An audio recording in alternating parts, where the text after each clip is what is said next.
Final day. Final day at the USDA.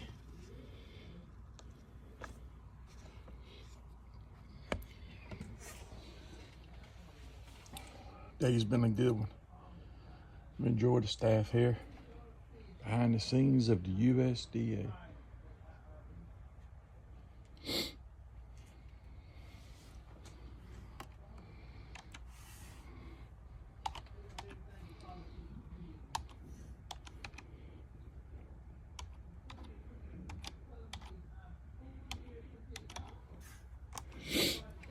A lot of the federal government gets criticized for some of the things that they think they don't do, but on a whole, most of the people at the federal government, USDA, they're good people. They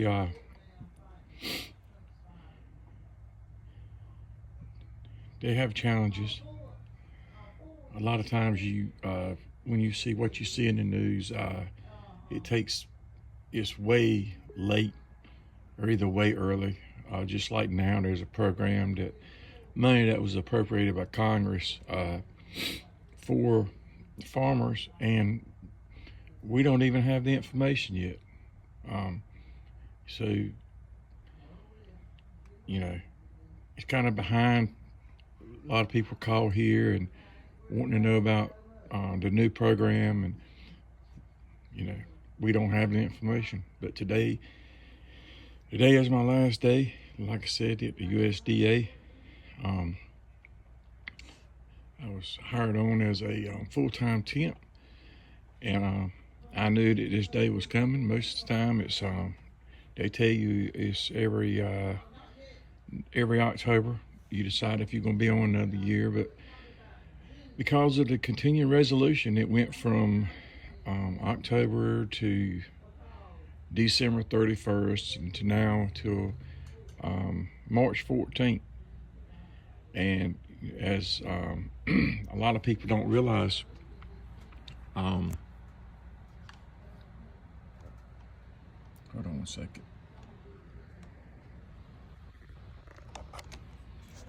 A lot of people really don't realize is when the federal government goes on shutdown, these employees are literally sent home. They can't use their sick leave. They can't use their vacation time. And so if they haven't planned themselves personally for a rainy day fund, a lot of them, especially the single parents, it's really kind of interesting for them to make it. But some of the people ask me what a program tech does at the USDA. And one of the things that I do is I have a list of producers, and anything that they need as far as filing a crop report or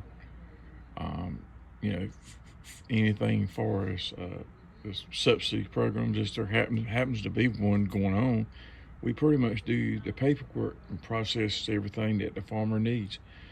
And then there's maps that producer gets for every farm, every tract, every field that you see when you drive around. There is a farm number and tract, and pretty much the farmer has to he plants his crops. He has to go in on this map, and he has to write in field such and such, I planted this, and this is the plant date. And there's a plant day. A lot of people don't know it. There's a plant day. So the farmers have to have their spring crops has to be planted, and they have to be reported by July 15th. And so it's a really busy time at the USDA in June and July, because a lot of the farmers, depending upon the weather, if they were able to plant on time, and then a lot of them, they try to wait until the last minute so they can get everything documented. And then, of course, once it comes in, Once a crop report comes in, we take it and we stamp it in, and then my computer is still waking it up, but we enter it in, and then after we enter it in the system, it has a hard file. As you see over here, it's a hard file system, and so it's a lot of stuff about the Farm Service that I didn't know before I came here, and I really, honestly, the staff here, I really respect. It used to be called ASCS. When my dad farmed, it was called the ASCS office, and then it changed over, and it's Farm Service now. So it's a lot of things that they do. They do, like I said, behind the scenes legwork for the farmer that you just don't see. Everything now is flown over. The map system is flown over, and I will show you. So here's our mapping system, and so there's a map, and when you see a map, of course it's got the Farm Service, it's got Greene County, and then every farm has a number, then every farm has a tract, and then as you see here, there's fields, and it tells you the acres, and then if it's if it's cropland or non-cropland, and then you see here, you actually see the fields. So when you're looking at this map and you're a producer, or if you own the property and you happen to get one of these, let's see, here, like here, this is field 1. So say if a farmer was going to put soybeans there, they would come over, and then of course they would put the soybeans, and then they would document the plant date, and then they would go to the next field, and then the next field. And then a lot of times, the reason why it takes so long to get this from the farmer is, they may plant field 1 in corn. Well, corn is planted normally in April, and then they may start planting tobacco, and it may be late April. So then they may plant half this field in tobacco, and then of course they may decide they're going to come in and they're going to plant the rest of this field in soybeans. And so that's why they have to completely finish this before they can turn it in to us. Back in the day, way before my time here at USDA, there used to be a mapping system. And there's literally people, interns that used to work, and they actually had someone here at the USDA. And so this is a overview shot of this portion of the county. And so as you see,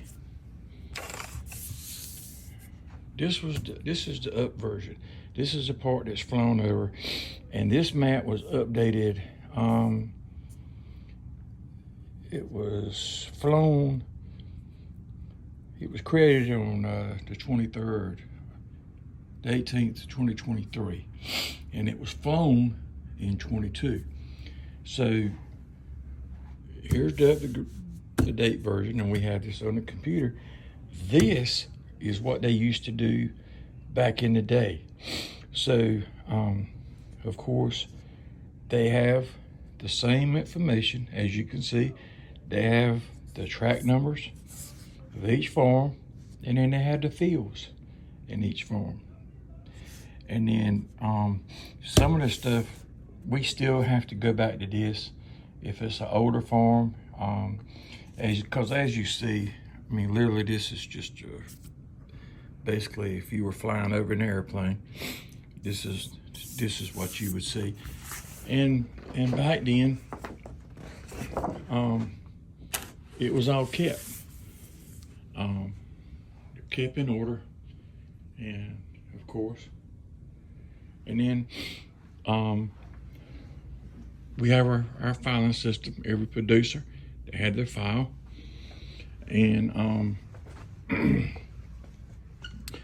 here at the USDA in my county, we have the actual Farm Service office, which is here.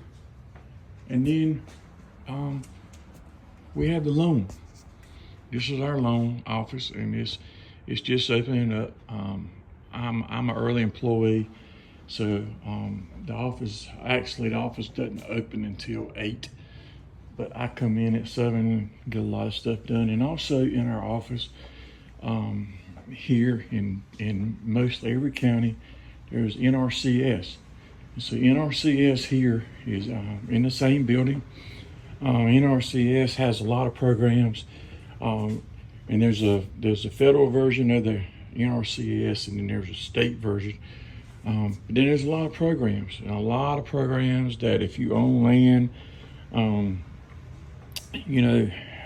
conservation programs. There's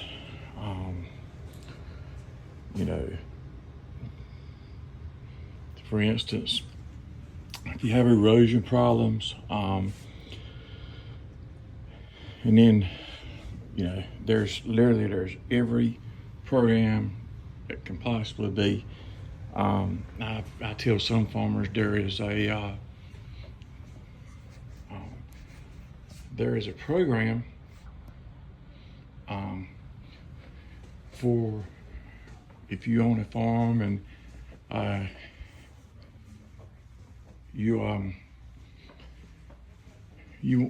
to turn it from row crops back into pasture land, there is farmland subsidies that will allow you to do that. So just a quick tour of USDA behind the scenes. So this is our district map. I'm in District 6. District 6, we have Hyde, Dare, Terrell, Washington, Beaufort, Martin, Edgecombe, Nash, Wilson, Wayne, Green, Craven, and Carteret. And we have every district has a district supervisor. Every county has a county director. And then there is 5. Just like when Helene came through, Greene County was actually we're helping out Haywood, Buncombe, and Madison County. So just a quick thought.